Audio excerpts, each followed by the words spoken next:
Tonight, once again, we gather in search of the truth, dark, and mystery. It's the Drunk Turkey Show. Big development today in the investigation into the murders of 4 University of Idaho students. According to state and local officials and court documents, 28-year-old Brian Christopher Kohberger has been arrested. He was arrested and arraigned this morning in Pennsylvania.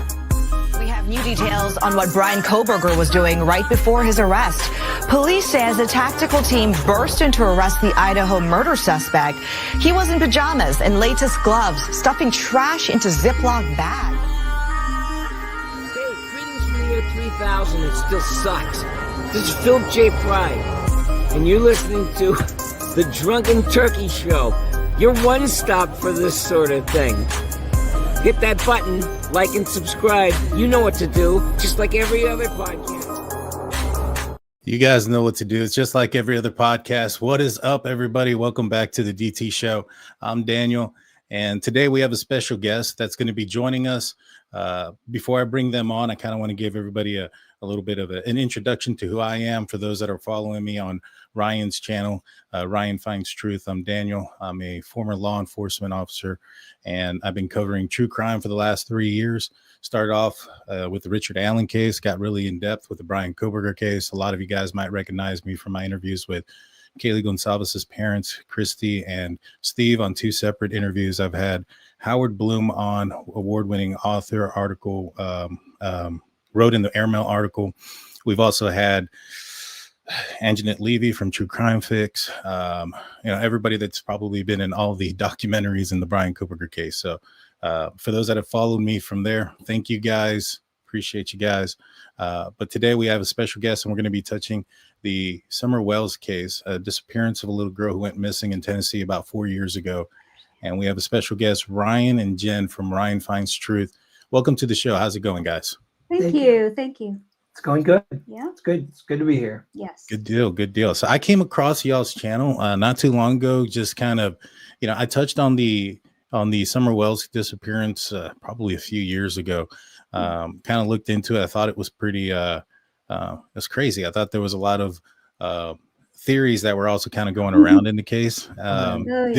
Didn't get caught up too much on it, but tell me a little bit about you guys and your channel. I think you guys have talked about Summer Wells and have done some searches out there as well. Is that correct?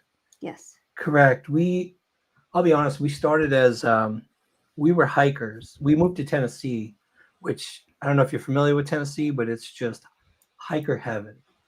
And I started a few years ago. I started sort of trying to transform myself by using nature, and I started getting into the wilderness of Tennessee, and I went through kind of like I call it a midlife crisis. Yeah, which is kind I was looking I call it that. I was looking for like purpose in my life beyond just myself, and the hiking was great, and I started a channel, and it was a hiking channel at the beginning.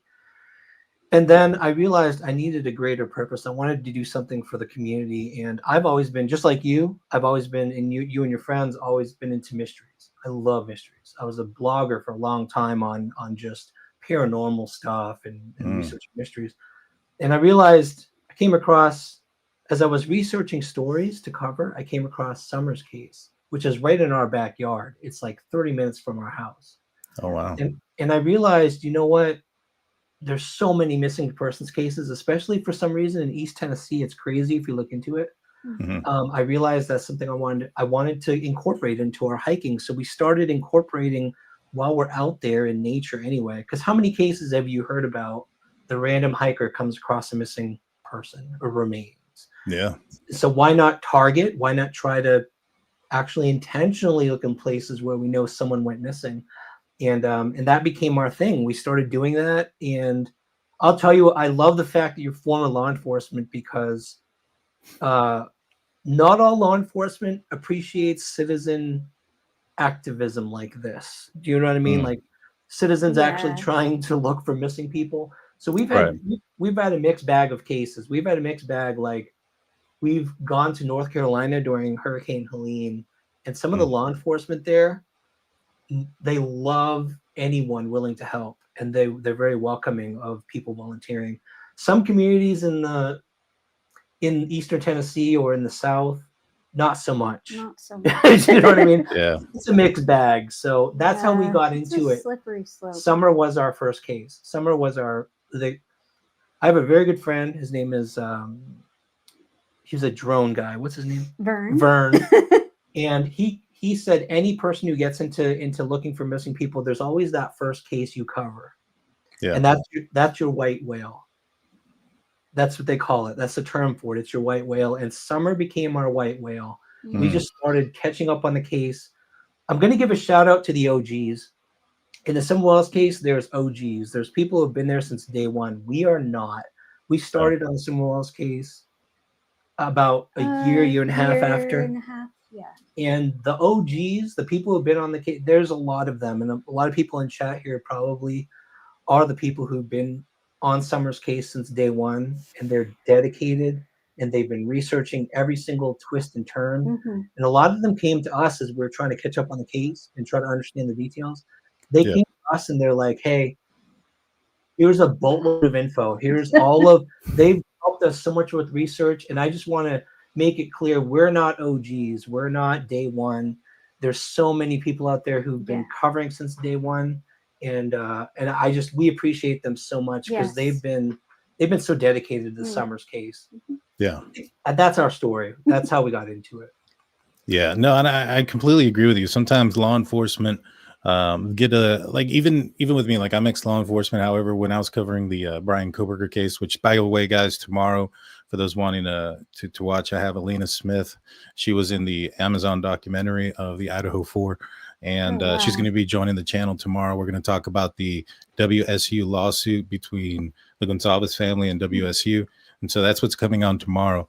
But in that case, law enforcement wasn't too keen on a lot of the YouTube stuff. And I understand why. There's a lot of stuff that's put out there just to be put out there. That's conspiratorial, that is just to be conspiratorial and for clicks and views. And in the Brian Koberger case, there was a lot of like that. But there was also a lot of help. Like, for instance, there was a witness, a DoorDash driver, who was going through some hard times and ended up getting evicted from her house. And prosecution was having a very difficult time locating her at this point. I got word of it through some of my contacts, and they asked me because the DoorDash driver had contacted me through a friend of theirs at one point. And we were able to get in touch with the DoorDash driver, got them in touch with the prosecution. Wow. And 2 days later, Brian Koberger pled guilty. And so not saying it's because of that. I'm sure it wasn't. But I think that, if they couldn't have found that witness out there, maybe there's, they're holding on to something else. But, that witness putting something there. I'm not sure what the witness was going to say or whatnot. But I found it kind of odd that 2 days after, or a couple of days after, we get in touch with the DoorDash driver with the right persons. Things got taken care of. And so, That's awesome. Dude, I say put that feather in your cap. I don't care what anyone says. That's an accomplishment right there. Yeah. Really. Thank you. Thank you. Yeah, because it was getting kind of nerve-wracking for them. They had a hard time finding them. And the persons that reached out to me were like, hey, I know that they've reached out to you. Can you get them in touch with them? Because it's coming up. Court was coming. The trial was about to start. And within a couple of months. And so they couldn't get a hold of her, and we got them in touch. So kudos to Warning Label Nina. She also helped us out with that. Love it. That's awesome. Yes, sir. And so when you guys get involved with the Summer Wells case, there's a lot of theories that have gone around. Some folks have really looked at her parents as being suspect number one. I completely kind of, I haven't made my opinion in it. I've only started looking at this from, literally maybe a couple of times. I'm not one to jump to conclusions. I tried to take a step back first, but it's hard not to look in that direction, is it? No, it's like one of those things where, it's the most likely thing is usually what happened. The parents. The parent, that's what you look at first, in my opinion. And so on the disappearance, for those that aren't aware, there was a long, extensive day that occurred with Summer Wells. She went out with her mother and I guess her grandmother. She had some doctor's appointments. There was some medicine that needed to be picked up. And during all this, they went out to to a water hole, went swimming, came back. There is somewhat proof of life. I believe there's a video out there of Summer on some milk jugs. Have y'all seen the video, or is that just a screenshot? I'll tell you what, there are probably hundreds of videos on just the milk jug picture. Yeah. And that day, like we live here, we live in this area. And one weekend we decided, you know what, we're going to jump in the Jeep and we're just going to take a drive on the path that they took throughout the town on that day and see if the timing of the timeline works out.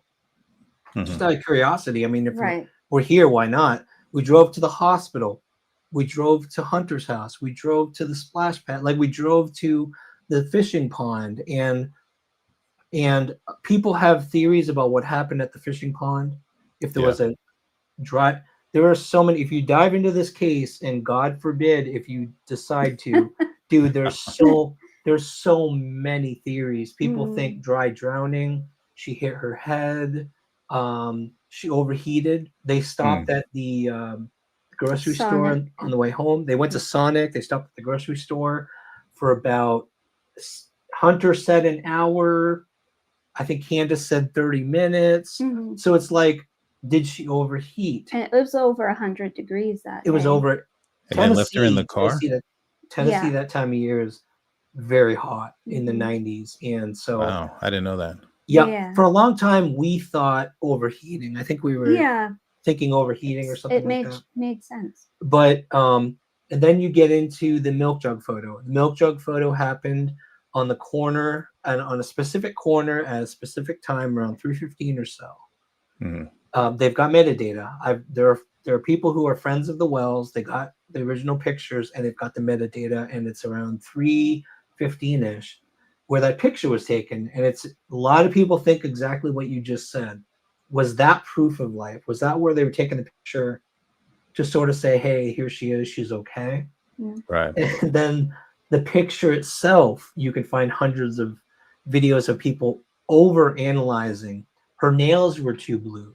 She looked like she was passed out, like she was no longer with us. And where the placement of the dude, people have so analyzed every little detail of this case. And I'll tell you, the milk jug photos were one of the most overanalyzed pieces. Oh, yeah. And it's because the timeline started whatever happened to her, whenever she disappeared, was from the picture being taken around 3:15. This is kind of my opinion, but I think it's the window. 3:15 when that picture was taken at the corner of Mural and Lone Star. I think and this is the picture of the milk jug. The milk jug picture. Yeah. Nothing. There's no evidence. There's no nothing until 6:30 when law enforcement, when 911 was called. So there's like a 3-hour window where anything could have happened. Anything could have happened. Right. And we just know what the parents told us happened. Yeah. Not we us. just know what, But so YouTube, what they told YouTube happened. Yeah.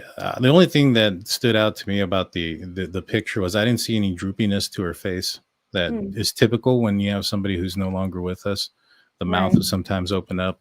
And it looked like the mouth was closed. But I do see all the other stuff. And it's a weird thing to take a picture of. I know, right? It is. Yeah, you're right. Totally agree. Yeah. Now, the one thing that bothers me the most is the timing in which, Summer's mom gets there, says that it's like 3 minutes between the time that she sees her going into the house and the time that she's gone and she's disappeared. That's fairly quick. And then, looking at the property itself, I thought maybe possibly, and we're going to get into the new information today. I was like, is it possible that because Candace passed the polygraph test, is that correct? Or is that what she said? Because there's a difference. Debatable. So some people have said it was inconclusive. Okay. There's no one knows for sure. They said at the beginning that they passed. And then recently more other people have said actually it was inconclusive. So we don't know that either. Okay. But law enforcement hasn't come out and said one way or the other. No. All right. So they provided very little details. All right, so that's the difference, with law enforcement not providing details, and it's her that's saying that she passed. Okay, maybe. Right. I don't know if I buy it. Right. The house itself, like I said, because I thought, all right, if she passed it, if somebody did come by and take the kids, it would have to be somebody who was familiar with the area, knew that that they live there. Maybe not necessarily knew that Summer was going to be in the basement, not necessarily knew that their arrival was for that purpose, that the purpose was to go abduct somebody. It may have been an opportunity situation. As they pulled up, Summer happens to be downstairs and takes off. But looking at the property, if Candace is outside helping her mom, I find it hard that she's not hearing a vehicle pull up. Yeah. And there's a few dogs, right? I mean, I saw some there video. are a lot of dogs. They had a lot of dogs. We interviewed someone who had we luckily in the past year we found someone who had a relative who lived on the property from 2019 2020, Right. and she spent a lot of time there, and she told us they had a bunch of dogs, and the dogs would go crazy anytime anyone came on the property unless the dogs knew the person. So that's kind of an interesting angle too. Mm-hmm. You know what I mean? If someone had been there often, the dogs might not have freaked out. Yeah. But you're right. It is weird. And so and I saw the video of Chris McDonough going through the house. Was the door downstairs in the basement, would Summer have access to get out of it during the time? I know that I've kind of seen some conflicting things, whether or not it was locked, unlocked, if there was something pressed against the door. What was that scenario? Do you know what that scenario was? Was Summer able to get outside? I believe so. I believe yes. I think she could have gotten out. I think the parents said she went out there frequently to go on her tire swing or her rope swing. So she must have been able to get out and run around. I think so. Some people have said there was a couch up against the door at some point. I don't know. Someone mentioned a picture of a couch, and dude, wow. When the story of the couch came out, there were so many people begging us to look for the blue couch because they thought that was evidence. Like, this is how it's been. This case has been crazy. Oh my goodness, it's been a lot. Yes, I do think that it was easy enough for her to get out of that door. A lot of people have thought potentially. See, here's the thing, though. If you look at the evidence, forget the theories. If you only look at the evidence of what we know, is that the dogs did track her down to the road.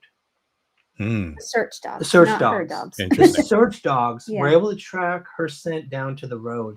It stopped at the road. Yeah. So as law enforcement, with law enforcement background, what would that tell you? If you were there during the search, and say you were there that day and you watched the search dog handlers and they told you, all right, her scent goes down to the road and it stops right there. Like, what would that make you think? I mean, that makes you think a couple of different things. One, did she go to school? Not was yet. that the bus stop? The following year, she didn't start. Okay, so that's not like a bus stop that she No. would go up and down a lot. No. If it's and this was a specific scent dog, not an open scent where it was searching like specifically her scent, right? Yes. Not Correct. just randomly human scents. They gave her, I believe they gave her a scent article. I think they had a scent article. So it was it was a scent dog. Yeah. Okay. So that's interesting because that's a couple things. Either the person was either she walked out there and got picked up at the side of the road, or she was put in the back of a truck or an open area, and that it was going slow enough to maintain her scent until it got on the highway, and then it went fast enough we couldn't keep track of it. Yeah. So those are the two things that come to my mind right away. Or she just ran up and down there at some point that day playing. So you have, I think, those three options. Either, she walked up that road and didn't come back. Either she walked back up and down that roadway and it has nothing to do with anything, or she was in the back of a truck that was going slow enough to maintain a scent in the air. Right. I agree. Yeah. We did we did it. We're trying to train our dog. We're actually getting our dog started in HRD training. We went to a seminar in Pennsylvania. And one of the things they told us was that they train these dogs, especially like when they do live tracking. Yeah. They'll do 3 surfaces. They'll do grass, dirt, and concrete, like a road, pavement. And so, like, when I heard it stopped, it literally stopped at the road. My first thought was what you just said. It was like put into a vehicle. Because if she had run down the road, you'd think the dog would have continued tracking her scent. Yeah. Because they can do it on concrete. You know what I mean? So I don't know. It felt like either an abduction or a hit and run when we first started hearing about where it stopped. Yeah. Yeah. But well, I mean, if it was a hit and run, given the fact that we know that she was alive-ish, there's a picture of her at 3:00. It would have had to have happened in that short period of time. To clean up something like that, like bodily fluid and things off the ground without leaving any evidence of it, would be difficult. So that the hit and run aspect, maybe not so much, but the what was the other part that you said that potential abduction? It's possible that's possible, but I mean, so how is the service out there? Phone service? Not good. Okay, that's a problem. So now I know there's a situation where they just recently done a search. Yep. And one of the things that my first thing that kind of pointed or sparked or perked my ears is if somebody did abduct her or somebody was in the area that took her from that area. There's a couple of things. One, I think they had to have known the family, known that they were there and been there, maybe not for that reason, but been there. But they also have to mask their, since this would be a crime of opportunity, they'd have to also mask their presence there unintentionally. And the only way that I think that you can do that unintentionally, meaning that because you didn't plan for this, so you didn't turn your phone off ahead of time, what it would be is because they're in a rural area, whether you're on Don's property or you're 10 to 15 miles away, because of the accuracy of the signal, it may be indistinguishable. So, you know what I mean? Like, for instance, if you had somebody who was traveling from out of the area, and if you did a geofence on all of the phones for the area, it'll be easier to say, all right, well, this phone number doesn't belong here.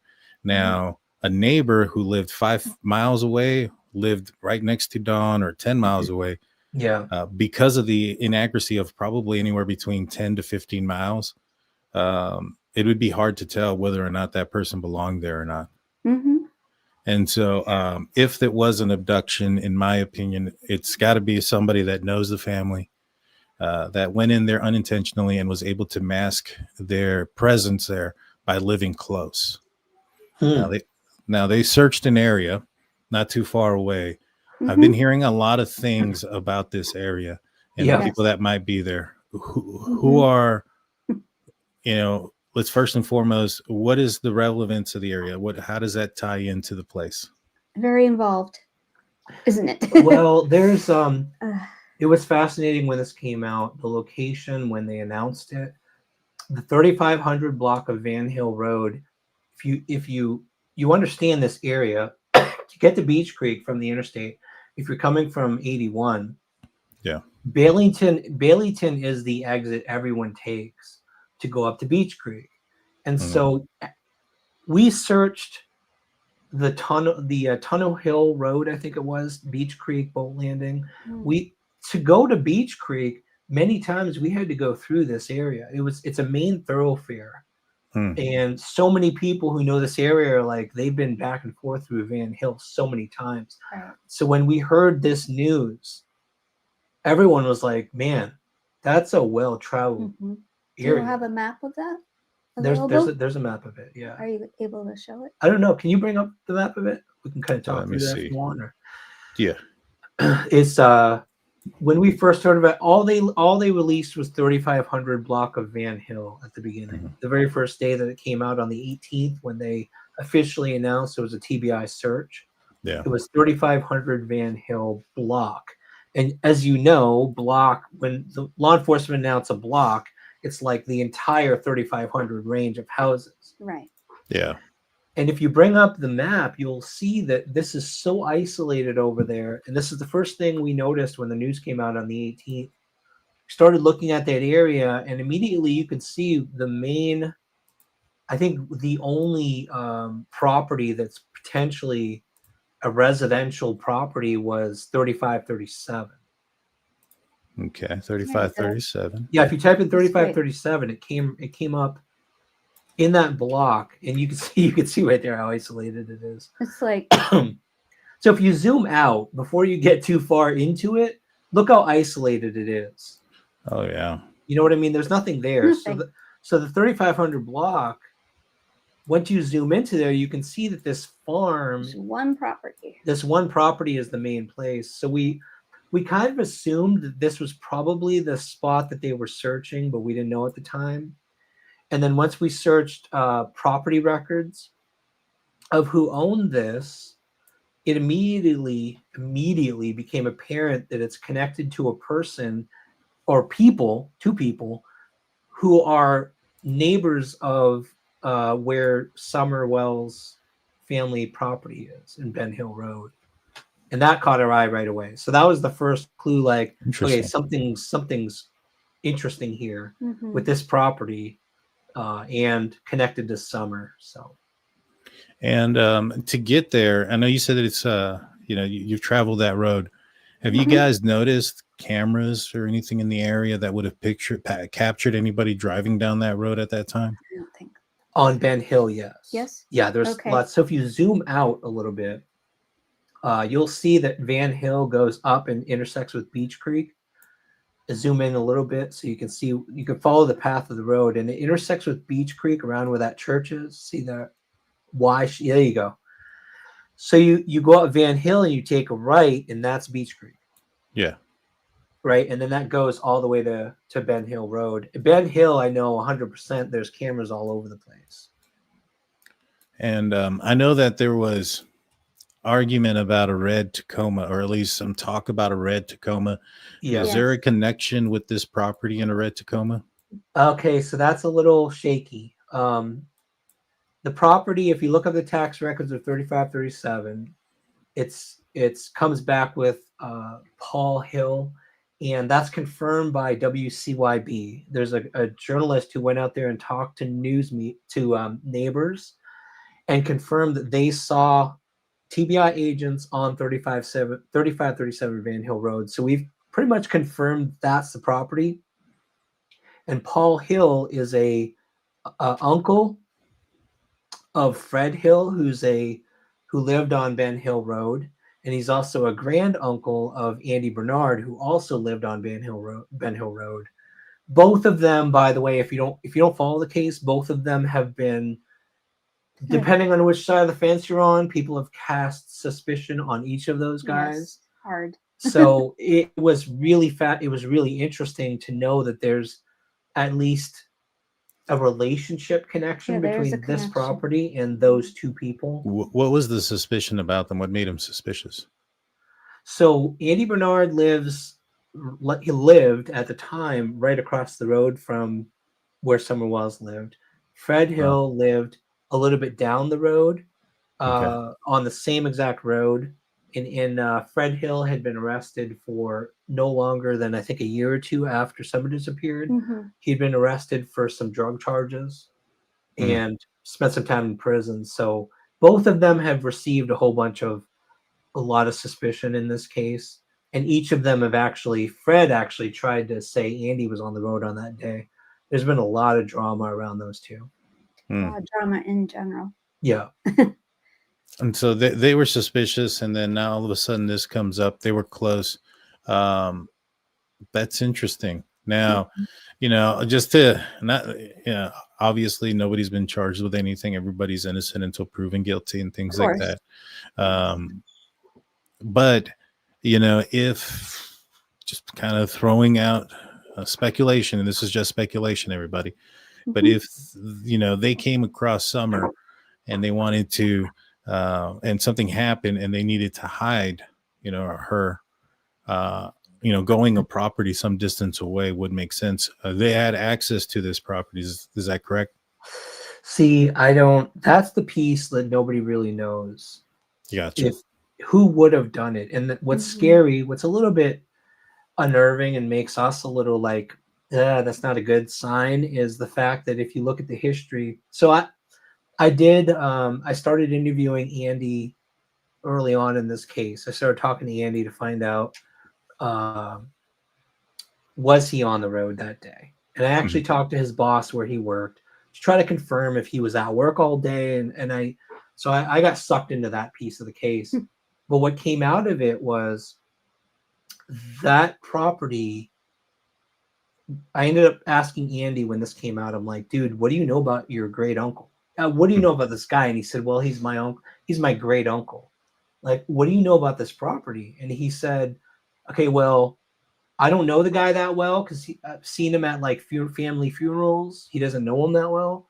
Yeah. But he was able to confirm that it was a hog farm.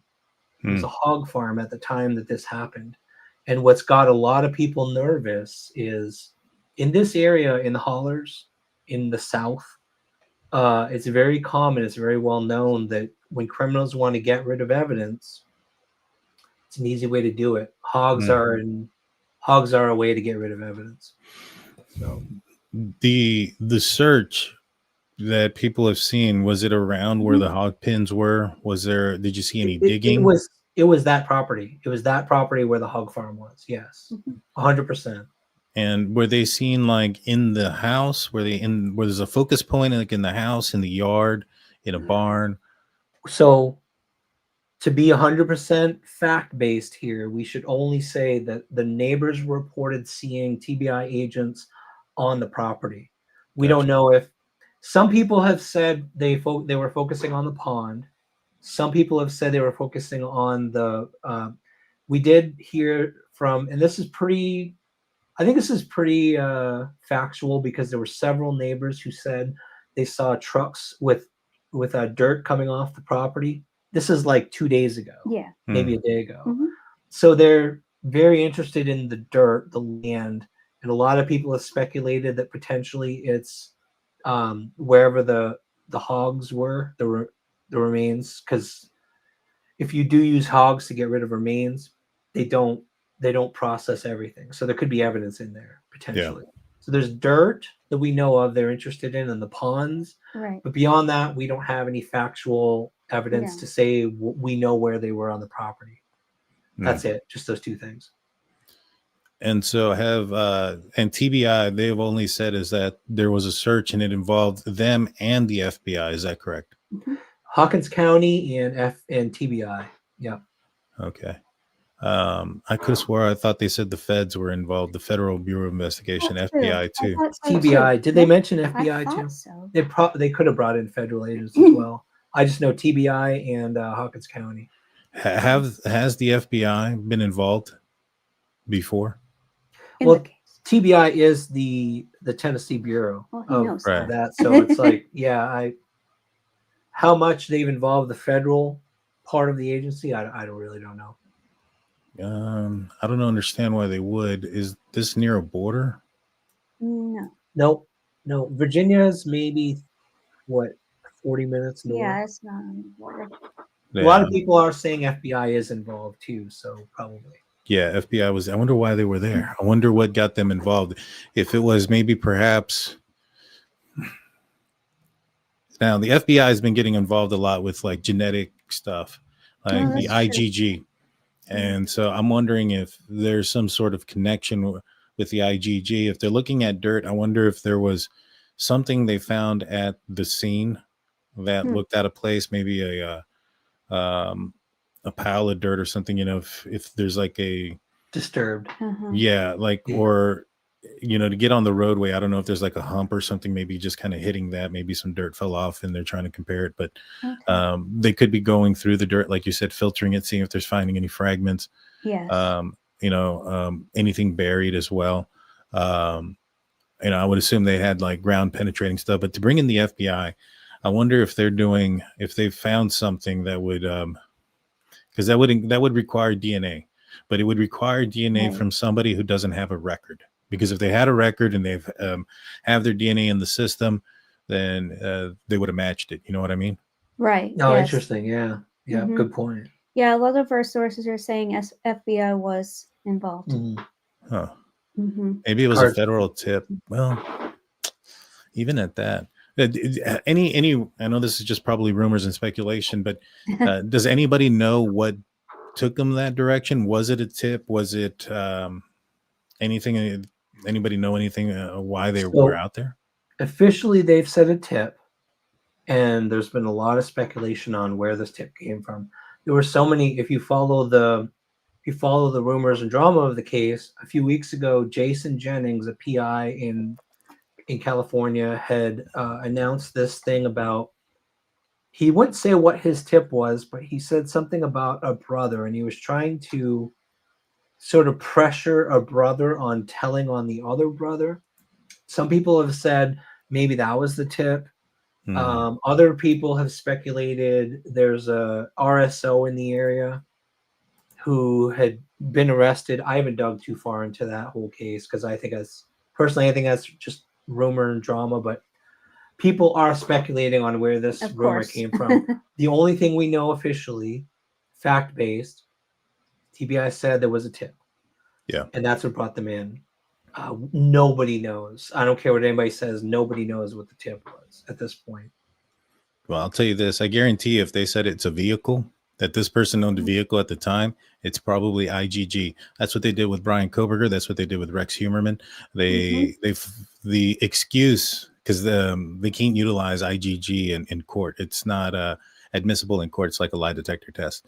And so because it's not admissible, what they did with Brian Koberger, they're like, oh, he drove a 2015 Hyundai Elantra, which matched what we saw. With Rex Humerman, they were like, oh, he drove the Long Island serial killer. He drove a Avalanche, a green one at the time. And that's why we started looking at it. I'm like, all right, it's connected, dots are connecting. They're utilizing the IGG is becoming more.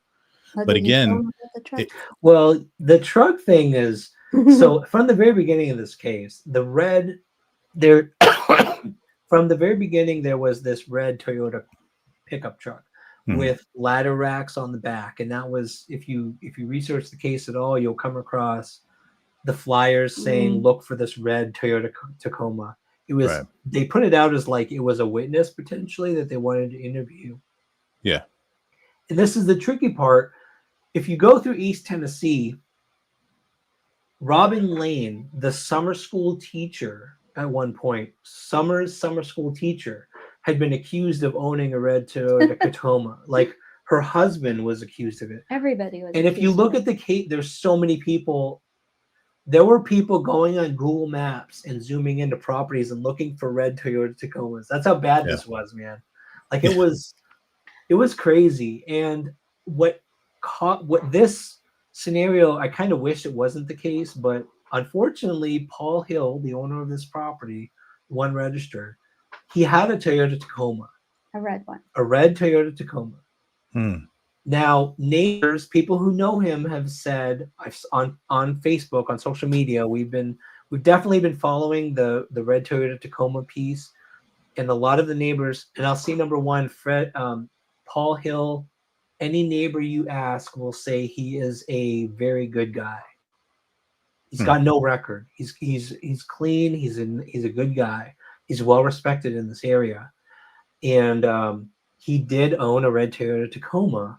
Some people are saying he sold it at some point. I heard from a local that I talked to directly that he was seen driving it after Summer disappeared. So is it a coincidence? Is it related to the case? No one knows, but he owned a Toyota Tacoma at some point, a red one. Yeah. So interesting. I mean, that's interesting because if he also is clean without a record and they end up catching this with the IGG, again, that's something that you're looking for somebody. If it's with the IGG, you're looking for somebody without a record. Oh, that's true. Yeah. Okay. He has no record. Yeah. The family, I'll tell you what we know so far, and I'll be honest, I had insomnia last night thinking about this case, like, because this is blowing up. This is like, this could be the answer. And I've looked up every single person. I'll just be honest with you. I've looked up every single person in this family on that property. to see if there's anyone who's an RSO who has a record. They're a good family. They have clean records, and it doesn't make sense, Dan. I don't get it. I don't, unless someone went on that property and put something there without Paul or his family knowing. It doesn't make any sense. I just don't get it. Well, I'll say this: Richard Allen out of Delphi, no record, no nothing. 40 years old, I think. He goes out there onto the Monon High Bridge, comes across two little girls, takes their life, and leaves them, without dignity in the middle of the woods out there. Richard Allen had no record. No record. He had no record. Wow. Yeah. That's crazy. Yeah, and so I guess you never know, huh? Yeah. Some folks, and it's not so much that maybe perhaps they had never done anything; they just hadn't got caught doing anything. That's a good point. Yeah. With a lot of folks, I mean, look at one of the most nefarious BTK. I mean, until he got caught, everybody thought he was, he was just he was the president security of the church. He was, yes. Yeah, and so skeletons in everybody's closets. Not saying anything about those folks. I've no idea. Not saying that that's the case or anything like that.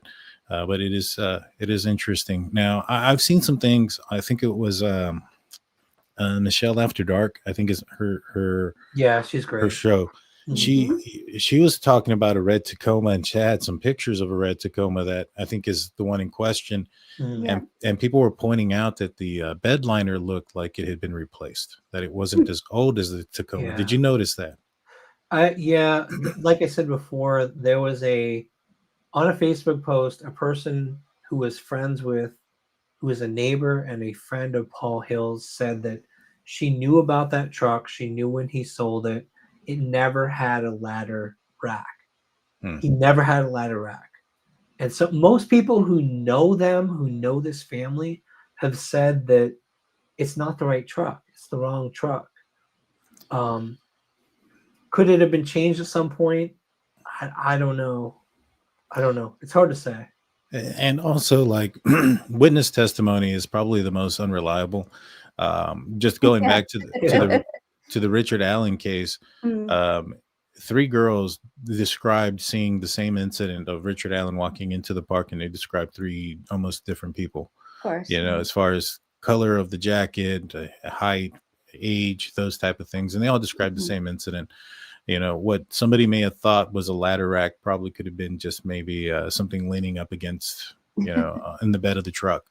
And, just because at that time, when somebody sees it, it's not like they're like, oh, that I need to remember that car in every detail. Yeah. In fact, even Richard Allen's car was confused as many things, including an old vehicle, like a PT. One was a PT Cruiser. Somebody said it was like a 50s model vehicle, and so many other things. And so, red Tacoma, I mean, that kind of does stand out a little bit. It's a smaller truck. Red is a bright color that sticks out. So some of those things might, I would say, all right, there could be some accuracy stuff here.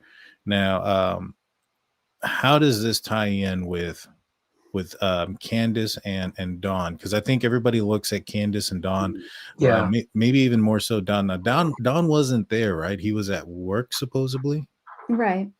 Well, that's what they say. Yeah. I'll tell you, man, that if you watch a lot of the stories about this case, and a lot of the most drama around the Summerwells case is focused around Dawn and Candace. Yeah. And you've got 2 camps of people. You've got people who believe they're 100% guilty, and they will die on that hill. And there's a lot of evidence they will point at that shows that Dawn and Candace absolutely had something to do with this. Then you've got a lot of the supporters of Dawn and Candace who say, no, they don't know anything. They're innocent. They're just parents who are grieving. The problem is that Dawn has spent, I would say, the entire time that Summer disappeared, he spent his time on Facebook causing his own problems. and fighting with YouTubers and just creating more drama. Yeah. And here's the problem with this location in particular that we're talking about, and Dawn, is that Dawn had a DUI in 2022, I want to say. Mhm. His DUI took place in this specific area on Van Hill. That's where he was stopped. And there was another incident where he I don't know if it was the same incident. I was talking to a local about this. He crashed his SUV. He crashed his Subaru on Van Hill Road. And the person who gave him a ride home was Paul Hill. They knew each other. If you're going to believe, again, and we're now we're getting into this is what I heard from a local, so it's kind of like secondhand information. Right. But they knew each other. They were friends. And I also heard, again, this is rumor, and I hate to spread rumor, but this is what we're hearing, is that the Wells family spent time at the hills, at that farm.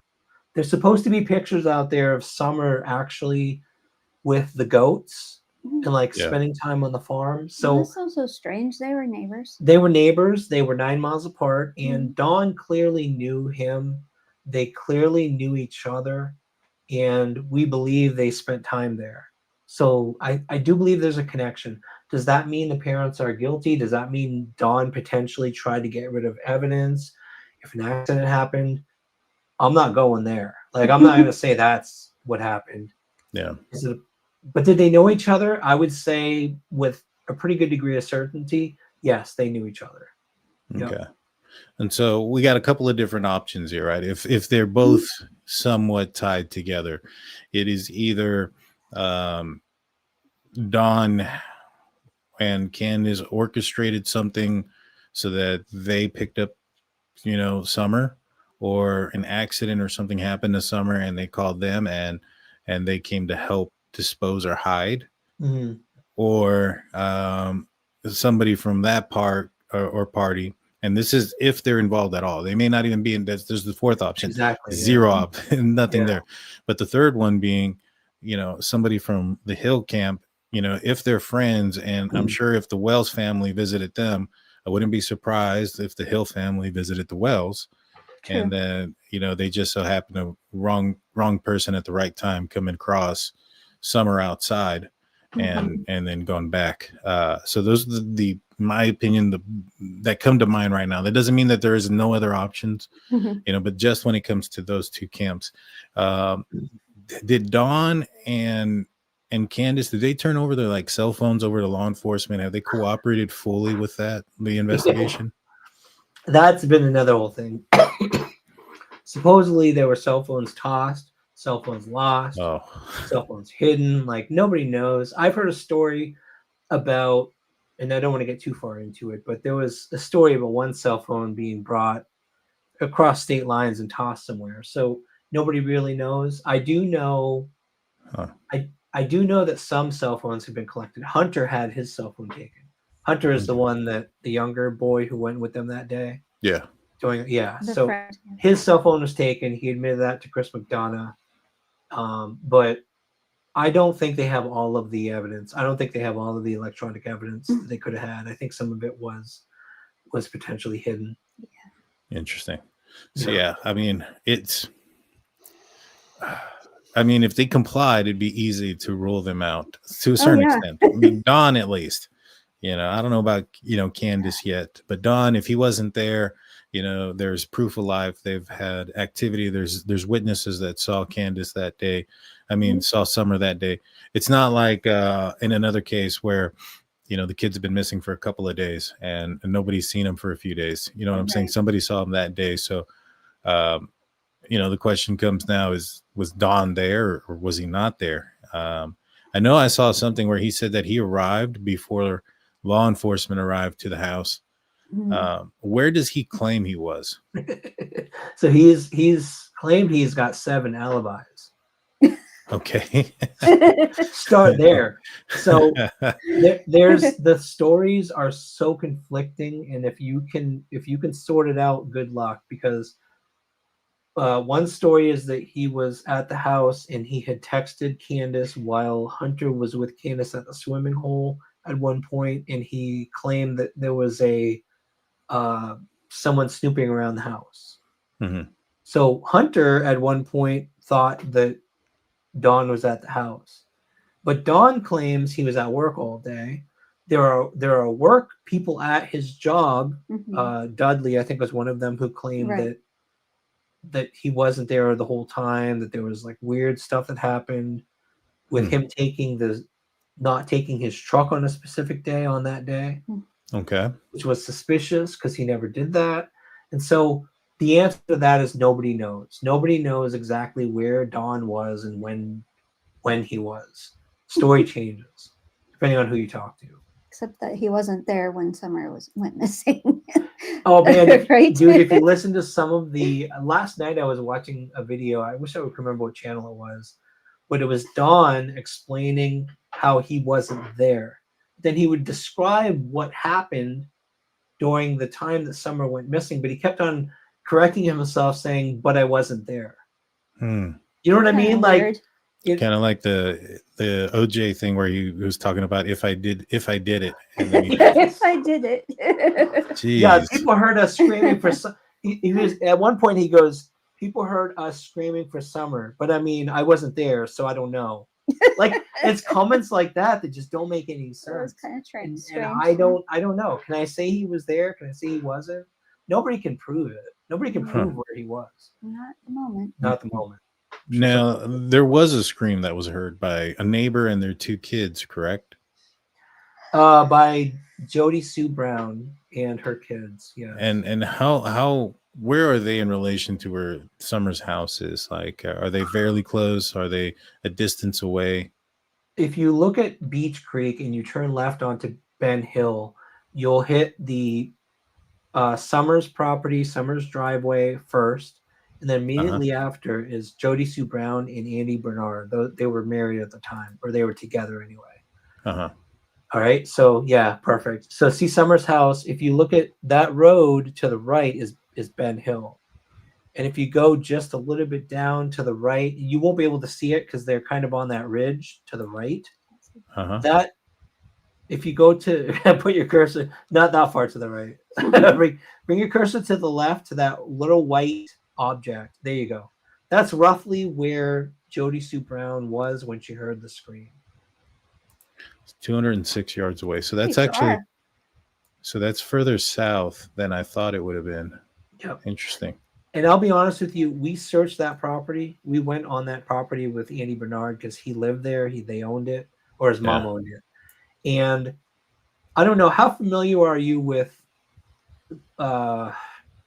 like wooded areas and just hiking? And a little bit, I've gone to Colorado quite a bit, done some hiking up there. I've done some hiking in the Smoky Mountains. Nothing too crazy, but I've also gone to Tennessee. I've done a lot of traveling. I've been to the Pigeon Fork area. So if you know the Smokies, then you'll know what I'm talking about. If you're in a hollow, if you're in like there's hills on both sides, which essentially this kind of is because the Ben Hill, the Jody Sue Brown is on a ridge. Yeah. And Summer's house is on another hill. So there's sort of a little hollow. And as you probably know then, if you're a hiker and you've been to areas like this that are hilly, sound travels weird. Yeah. And you can hear it from a distance. And I 100% believe that if something happened on that road right there on Ben Hill, or even up on the Beach Creek area, that a scream, a really loud scream, could have been heard from where your line ends right there on the right, where Jody Sue Brown and her children were. The biggest concerning thing is that Summer's family didn't hear it, and they were closer. True. I will say something to you that I probably haven't said in the entire time we've covered this case on YouTube. I would not how do I want to phrase this? I'm sorry. Be careful. Yeah, I know. Put a lot of weight on what the Wells say about what happened on that day. That's all. A lot of inaccuracies. Yeah. Yeah. Okay. Yeah, it's kind of what I mean. The other concerning, I mean, there's so many concerning things, guys. I'll be honest with you. You know, I was watching Chris McDonough go down into the basement, and there's an adult film being played on the TV in Summers area. For one, I don't even understand why that's being played there at that time. It's not like you're gonna have Chris McDonough go downstairs and film this area. Right. He was terrified. I was like, man, and I was listening to him, and he's like, I think I understand Summer a lot better. And I was like, and Candace was like, yeah, and I was like, man, she's not understanding what he's saying here. Yeah. But there was that aspect, and then I was listening to a couple of other things that he had, I guess, talked with Dawn, and Dawn was talking about how he always had this like premonition that something would happen to Summer and get run over or some of these things, and I think that's maybe where some of the theories about her getting run over probably came from, is because of his quote unquote premonition. But yeah, so they don't do themselves any favors. No. Their other kids have been taken away. Is that correct? Correct. And is that like forever, or is there a possibility that they're going to get them back? 2 have been adopted, so that I would say that's forever. The older one too. The oldest one, he's up for adoption now. The oldest one was up for adoption, and they got cleared of wrongdoing from CPS just last year. And I think the Wells were very hopeful that they would get the oldest back because they got cleared of the case. But the oldest was going up for adoption, and I just I don't think they're ever going to be back. I don't think they're ever going to go back home. Yeah. Now, some folks are asking about tree trimmers. What's the story behind the tree trimmers, and is there a connection with the new search and any tree trimming? No. Yes, sort of. So what's happened with the tree trimmers is people immediately noticed that at this property at 3537, is that what you said? Yeah, 3537. The Hill family owned a tree trimming company. And immediately everyone was like, oh my God, is that the tree trimming company that was there that day? Totally different company. And people know that because of the color of the trucks that were there. It was a different company, unfortunately. So that's just another one of those things that, like, it seems like a connection, but it's not. It's the wrong company. Interesting. But the tree trimming company that was there, they've been it sounds like people know who they are. Law enforcement at least knows who they are, and they've been talked to. Is that correct? TBI checked them out. TBI, supposedly they interviewed the folks that were there that day. They haven't released anything, but supposedly they interviewed all of them. Got you. And man, are you guys expecting more news to come out soon? Is there any rumblings? Well, the latest thing that I heard, and this is again more getting into the community rumor mill, was that there were trucks coming off the property, and that's like, I'm 90% on that one, because several neighbors said they saw trucks coming off the property this Monday, or at least on the 20th or so. Man, just a few days ago. I know. It's crazy. This is just like minute by minute. Yeah. And then I heard from someone else, and this is less. I would say I'm more like, instead of 80 or 90, I'm more like 50%, because this is one local who told me this, that they have a contact who knows with law enforcement that they had sent in a sample to a lab. Please don't quote me on that, because again, now we're getting into rumor. Right. But I'll tell you what, though, the community that's watching tonight, we've got I don't know, I can't see how many we have, like 1,000 people at least are praying and hoping that if at least there's some evidence that's being processed by TBI, because that at least gives people hope who've been waiting for the last 4+ years. It's been a time. That there's at least maybe evidence that will explain what happened to Summer. Because those trucks that came off that property, which we know have been coming off the property, are potentially could be dirt from, we just talked about a hog farm, with a minute amount of evidence.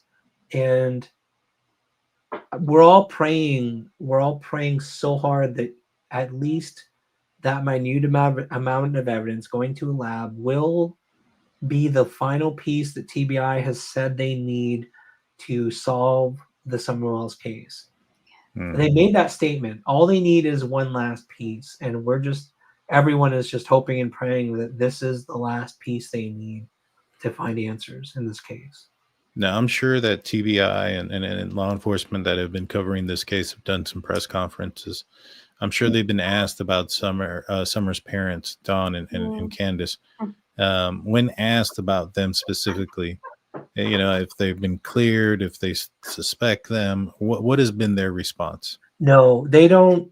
They will not specifically say anything about the Wells, unfortunately, but they do say the only thing that's said early on, and this might not have even been TBI, I think this was Hawkins County, is that parents are not cooperating. Oh, that's not good. That's what they said. But the thing is, and you're in law enforcement, so like a lot of people will immediately lawyer up. Yeah. Right. So I don't know. Is that not cooperating? I think that's what they called not cooperating. But I think at some point they realized this is bigger than us. We need to get a lawyer. And law enforcement at that point said, well, they're not talking to us anymore. They took lie detector tests, at least. Dawn did too. Dawn and Candace both took lie detector tests. But again, law enforcement never released the results. They said they passed. We've heard later on that it was potentially inconclusive. So there's no answers from law enforcement. Law enforcement has been so tight-lipped on this case, Dan. They haven't shared any details about anything. So everyone is left guessing. That's wild. That's wild. Well, I mean, I've covered another case out in Nova Scotia, Canada. Jack and Lily Sullivan. I'm not sure if you're familiar. Oh yeah, I've heard of that. There's a lot of there's some similarities, but there's a lot of differences. Like for instance, you have the parents there that have been fully cooperative. They haven't lawyered up. They've taken lie detector tests. Law enforcement have come out and said that they've passed them. They have put out, I think they just recently dropped a several 100-page document indicating in there that the whole purpose was to eliminate them as a suspect. They see no criminal offense. No criminal offense has occurred here. No grounds for criminal offense.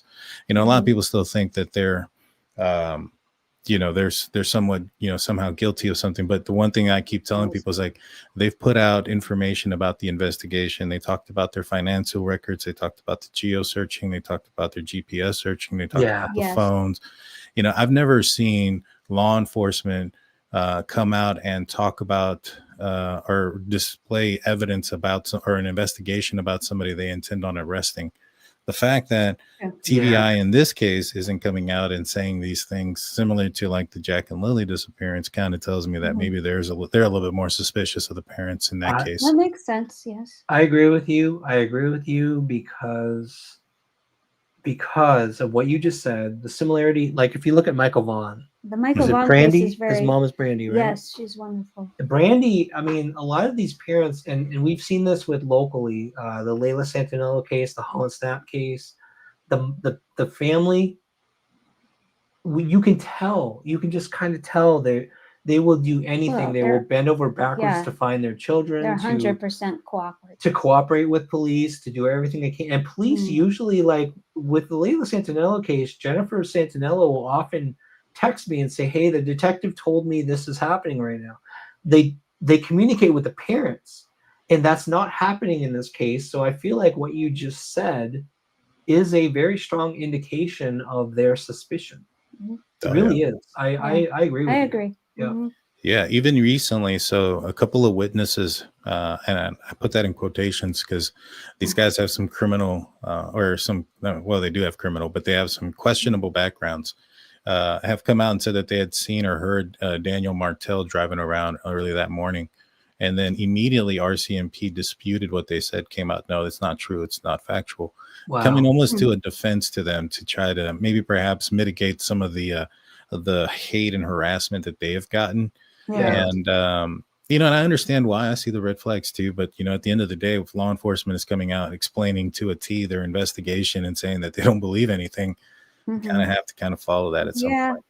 Totally. Yeah. Yeah. But in this case, it seems very much different. Very much Mhm. different. I Close-lipped agree. about the family. That's not a good sign. If the only Right. thing that they're coming out forward and saying about the family is that they haven't been cooperative, if Mhm. they've taken a lie detector test and passed, that's something that usually comes out. Right. That's not a secret. Oh, to Right. clear them, Oh, yeah. yeah, It yeah. usually clears the parents right away, right? Exactly. I mean, and if you Mhm. had something that was exculpatory or cleared the parents, they're the target of a lot of criticism right now, Don and Oh, yeah. Candace, and they have been. Yes. If they believe that they didn't have any involvement, I think they would have come more towards their aid, so to speak. I agree. Yeah, some of the comments, I'll be honest with you, there's Cinder Element made a good point about Summer's parents. There's a lot of supporters. There's a Mhm. lot of people who support the Wells. The problem that I think has hurt the Wells is that Dawn and Candace, more Dawn, has been very active in the YouTube drama around his daughter's case. I Hmm. mean, they've been online drunk, they've been online arguing, they have fought with creators, they've embraced the drama rather than using YouTube like a lot of parents do with missing children to Just to put the just word out. to just put the word out and bring light to the case and talk about their child. Mhm. It Yeah. was more like years of infighting, and it was more centered around them and not so Right. much around Summer. And I think that maybe they're innocent. Like maybe if they are, then their approach to this whole thing has just destroyed their entire reputation Yes. and their legitimacy of being innocent, because they made themselves look so guilty to the point that even law enforcement released a statement at one point saying that their not exact wording, but their wording was something like, the players in this case are causing more problems. Hmm. They said, law enforcement actually said the players in this case are causing problems, and that's how bad it's been in this case. Summerall's case, in my opinion, is more drama filled and confusing and that kind of thing than any other case I've seen personally.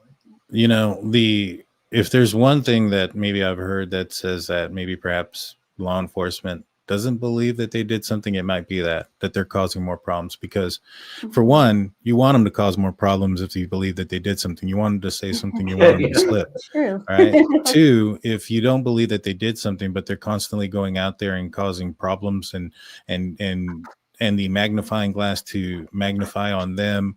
And then you also have to add in the fact that there's probably hundreds of tips that come in every time they go out there and say something. Yes. If they feel that they're a dead end and they had nothing to do with it, that could be the reason why they make a statement like that. So it's twofold. It's weird. It's an interesting statement. I think that's the only thing I heard that might lead me to believe that law enforcement could look at them in a certain direction. Yeah. But everything else, I mean, doesn't. No. Yeah. But No. it's and at the end of the day too, if it was a scenario where somebody took advantage of a situation, like let's just say the search that's going out there and somebody came onto their property and took her, it's not like Candace and Dawn protected their children in a way that they probably should have. I mean, they've got their kids taken away for them at this point. And these Yeah. aren't the only kids that have been taken away. Correct. Yeah. And so it's just sad, that this little girl is missing and there's no answers. And, you have so many red flags coming from the parents. Yeah, I think the negligence side of it, where they want to avoid appearing negligent, like even if it was a matter of a Candace not wanting people to think that Summer just walked out of the house and went down to the road. And so she literally made the statement, and I know this is a lie. I know this is not true. She said, "Oh, Summer would never walk away from the property." And when I heard her say that statement, contrasted to last year when we interviewed the person who was very familiar with the property, who had spent about a year there, She told us Summer thought it was a game to run away, to like go hide somewhere and have someone try to find her. And so that leads me to believe that Candace's statement was more to present herself as not being a negligent mother, not losing sight of her daughter, not letting her daughter, like not being so oblivious to what's going on, whether it was because she was drunk or any other reason, and Summer actually walked out. I really think it was more of a cover my own tail, my own perception, public image. yeah. In my opinion, the problem, and getting back to the recent discovery, getting back to what happened this past week, I'll be honest with you, and I haven't even said this on my own channel. I'll say it here in this chat tonight. Is deep down in my heart, I believe that what's going to come out about this case, part of me doesn't. I'm not 100% sure that the Wells were involved. Part of me feels like what eventually comes out of this case is someone or a situation that no one has ever considered, whether it's a hit and run, whether it's a stranger abducting her. I really feel like after all the stuff we've seen in this case, I don't think all of the theories that have happened in the past few years I don't think that they're realistic. I think it's something no one has ever considered, and that's why she hasn't been found for 4 years, in my opinion. Yeah, you're probably right there. When it comes to a situation where, like in the Brian Koberger case, a lot of people were looking at the victim's ex-boyfriend and all these other people that were close knit to the family, and I was like, hey, if this was a crime of passion, if this was somebody that they knew, there's a lot of mistakes that get made in those situations. Yeah. If this, so there would be evidence of those things. If it was somebody that was close knit, law enforcement wouldn't take too long. The longer it took for them to find a suspect or to make an arrest, the more I thought in that case that it was probably somebody, and I ended up being right. Somebody who was out of the circle, somebody that we don't know, someone who's we're not familiar with. When it comes to true crime, I've noticed that there's a sense when it comes to the community of a caste, meaning that we know a certain amount of people, and everybody that we know has to have some sort of involvement because we know who they are. Yes. And that there's nobody else that exists outside of the cast of people that we know. And that's not the case in the majority of the times. And one of the things that, for instance, in the Jack and Lily case, where I talk about all of the, how much Daniel and Malaya have worked with law enforcement. They may not, Malaya may have taken off. She may not have made any interviews and things of that nature, but she showed up every time law enforcement asked her to. She did the polygraph test, and she's turned over her phone and did all those other things. Man, where was I going with that? Give me a second. Yeah. As much as, there's red flags, they cooperated, they went through with everything. I know where I'm at now. Yeah. For Daniel and Malaya to have been able to have cooperated to that amount and still not be arrested, they must be criminal masterminds. Now, a lot of people are looking at this case, because I've seen it in the live chat last night, that Dawn and Candace aren't criminal masterminds either, that they aren't smart enough to get away with something like this. No. How do you, I think that puts a little bit of weight also to what you're saying, is that it may, in the end, ultimately be something completely that we're not aware of. Yeah, I mean, a lot of people will say that with Dawn has a background. I mean, there's no way to get around that. If you look up his history in Utah and his past, the dude, he's done stuff, and he knows people, and he knows some bad people. And so people are quick to say, well, if a guy like that's involved in a missing child case, they're going to go after him. They're going to assume that he's the guilty party. And I feel like what you just said is exactly the case, where people take the easiest route to solving the crime. Mm-hmm. And if it's a scenario, and I mean, that might be the case. It might be that he went to this property, they discarded the evidence using the way criminals in the holler are known to do. The hog farm matches up with that. But in the scenario where some random people are driving by, let's just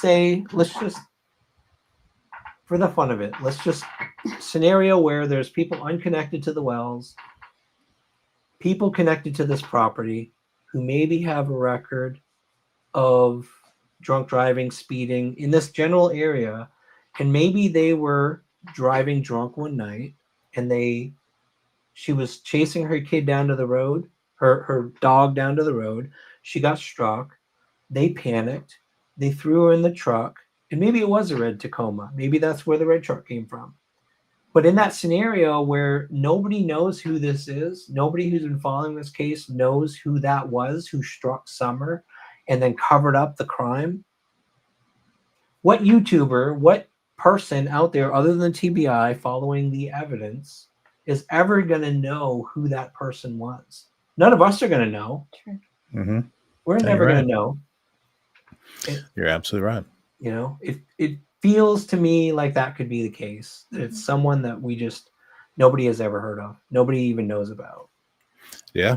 One good thing that I like, or one thing that I also like to do, is follow what law enforcement are doing. You know, in the Brian Koberger case, there was a situation where there was a white vehicle that was taking a picture, a screenshot. It was at 3:45 from a gas station. It was coming off the highway. Immediately after that, that's when law enforcement was seen outside of Moscow, Idaho, looking at gas station footage. That told me that law enforcement up to that point had no evidence of that vehicle leaving Moscow. And so I then created a map that avoided cameras to get out of Moscow. And sure enough, a couple of months later, after they arrest the guy and they pull out the map, it ended up being the very same one. So following law enforcement, in my opinion, in this case, might be a good situation. So now they're looking at a property, they're looking at somewhere else. What else do you think? Like, has law enforcement, inactivated other warrants before anywhere else? Other warrants. They've searched the wells multiple times, the wells property. They've searched. I do know that someone had turned in a tip about some bones and stuff on Fred Hill's property. They supposedly searched Fred Hill's, and nobody can actually confirm this. This is people are like, oh yeah, they went and searched, but nobody can prove it. Yeah. I believe they've searched Fred Hill's property. Andy Bernard admitted that they searched his property. I think they've been up and down Ben Hill. Pretty good amount. Beyond that, outside of the Ben Hill area, I don't know of any other area that law enforcement has admitted searching, except for Fields Road. Fields Road was another one. They did a follow-up not long after Summer disappeared. They actually searched Fields Road.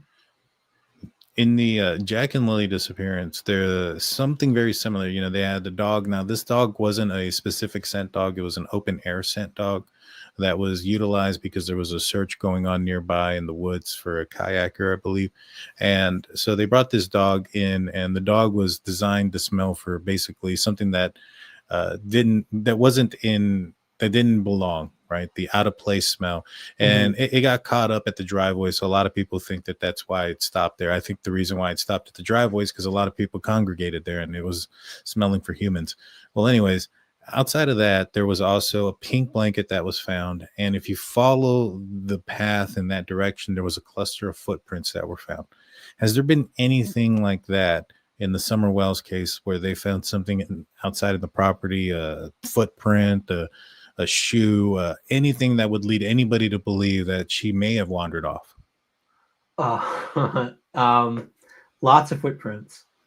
If you happen to go on YouTube and you type in footprints Summer Wells, you'll get so many videos of people covering, and a lot of this too isn't from law enforcement because they don't tell where they found things. So a lot of this is during the time they were searching for Summer and they were coming across footprints, the person near that property would say, oh yeah, they found a footprint over here. So that's kind of the quality of the evidence here.